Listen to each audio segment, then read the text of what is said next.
Alam nyo ba na noong unang panahon ay merong 7 buwan ang ating mundo? Mga kaibigan, ayon sa Philippine mythology, dati raw ay meron tayong 7 buwan ngunit ito ay sinira ng isang nilalang na tinatawag na Bakunawa.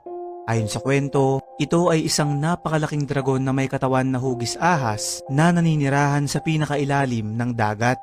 Pinaniniwalaan na siya ang dahilan ng mga lindol, bagyo at ilan pang mga sakuna dito sa ating mundo. Sinasabing gumawa si Bathala ng 7 buwan upang magsilbing liwanag sa kada gabi na katumbas ng isang linggo. Kaya lang isang gabi ay bigla na lang lumutang ang dragon na to at kinain yung mga buwan hanggang sa isa na lamang ang natira.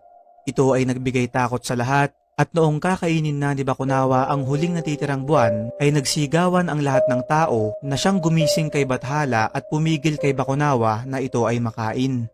Upang hindi masira ang natitirang buwan, ay naglagay si Bathala ng mga bamboo o kawayan na nagsilbing mantsa sa ating buwan o yung mga dark spots sa ibabaw nito. Hanggang ngayon, sinasabing nag-aantay lang raw ng tamang pagkakataon si Bakunawa upang makain at masira ang natitirang buwan ng ating mundo.